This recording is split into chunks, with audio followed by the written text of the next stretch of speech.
అసలు క్షీరాబ్ది ద్వాదశి అంటే ఏమిటి? ఈరోజు ఎందుకు తులసి చెట్టుకు ఉసిరి చెట్టుకు వివాహం జరిపిస్తారో ఇప్పుడు చూద్దాం.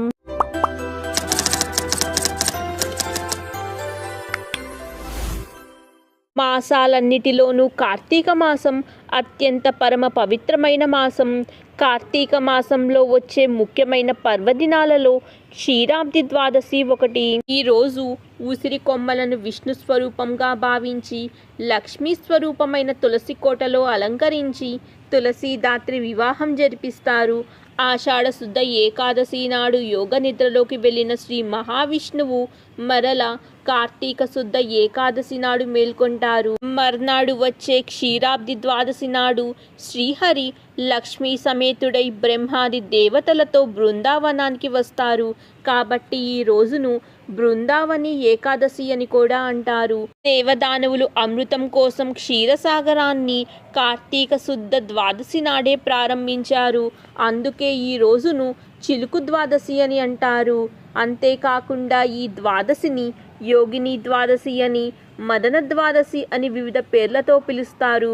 ఈ క్షీరాబ్ది ద్వాదశి రోజు ఎవరైతే అన్నదానం చేస్తారో వారు సూర్యగ్రహణ సమయంలో పవిత్ర గంగా నది తీరాన కాశీ క్షేత్రంలో 1,00,00,000 మందికి అన్నదానం చేసిన ఫలితం లభిస్తుందని పురాణాల్లో చెప్పబడింది. క్షీరాబ్ది ద్వాదశి రోజు లక్ష్మీనారాయణ స్వరూపమైన తులసి చెట్టు, ఉసిరి చెట్లకు ఎందుకు వివాహం జరిపిస్తారో ఇప్పుడు చూద్దాం.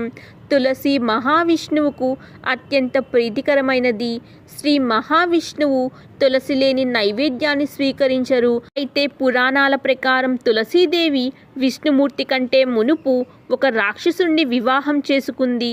అంతేకాకుండా తులసీదేవి ఒక రాక్షస వంశంలో జన్మించింది. అయితే రాక్షస వంశంలో పుట్టిన తులసి మహావిష్ణువుకు ఎందుకు చాలా ప్రీతికరమైనది?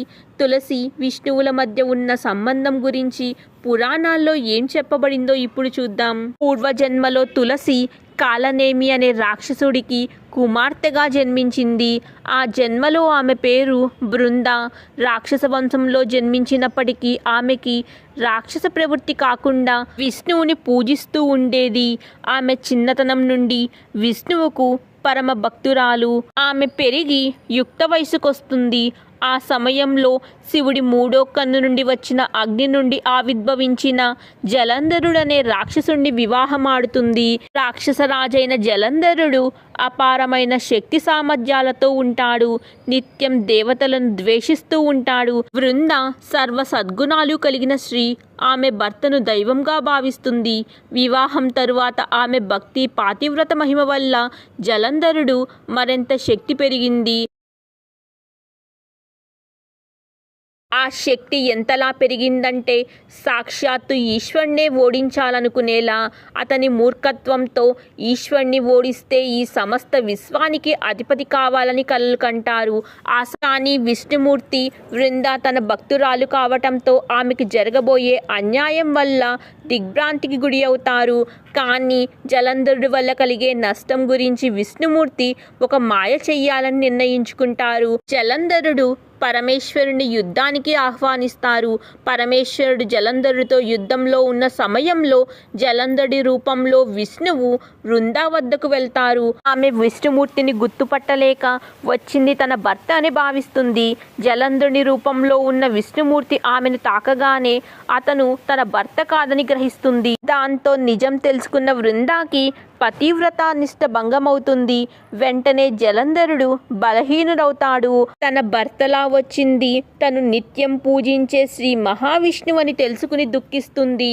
తన పతివ్రత నిష్టను భంగం చేసినందుకు శ్రీ మహావిష్ణువుని రాయిగా మారమని శపిస్తుంది. విష్ణువు వెంటనే ఆ శాపాన్ని అంగీకరించి గండకీ నది వద్ద సాలగ్రామ శిలగా మారుతారు. ఆ తర్వాత జలంధరుడు పరమేశ్వరుని చేతిలో హతమారుతారు. దాంతో ఆమె బాధపడుతూ తన జీవితాన్ని కూడా ముగించాలనుకుంటుంది. అంతట లక్ష్మీదేవి జలంధరుడి భార్యతో శ్రీ మహావిష్ణువుకి ఇచ్చిన శాప ప్రభావాన్ని వెనక్కి తీసుకో చేసుకోమని కోరుతుంది. అప్పుడు ఆమె తన శాపాన్ని వెనక్కు తీసుకుంటుంది. అయితే విష్ణువు సాలగ్రామ రూపాన్ని వివాహం చేసుకున్న తరువాతే ఆ శాపం అంతమవుతుందని చెప్తారు. శాపాన్ని వెనక్కి తీసుకోవటం కోసం వృంద ఆ సాలగ్రామాన్ని వివాహం చేసుకుంటుంది. దాని తరువాత ఆమె సతీ సహగమనమవుతుంది. ఆ దేహం పూర్తిగా కాలిపోయిన తరువాత ఆమె బూడిద నుంచి తులసి మొక్క పుట్టిందని పురాణాల్లో చెప్పబడింది. అందుకే కార్తీక శుద్ధ ద్వాదశి రోజు సంధ్యా సమయంలో శ్రీ మహావిష్ణు స్వరూపమైన ఉసిరి చెట్టును లక్ష్మీ స్వరూపమైన తులసి చెట్టుకు వివాహం జరిపించటం అనాదిగా వస్తున్న ఆచారం. సరి కదా, క్షీరాబ్ది ద్వాదశి రోజు తులసి చెట్టుకు ఉసిరి చెట్టుకు ఎందుకు వివాహం జరిపిస్తారో. Hope you all like this video. మరెన్నో ఇలాంటి ఇంట్రెస్టింగ్ వీడియోస్ కోసం do like, share and subscribe to temple diaries.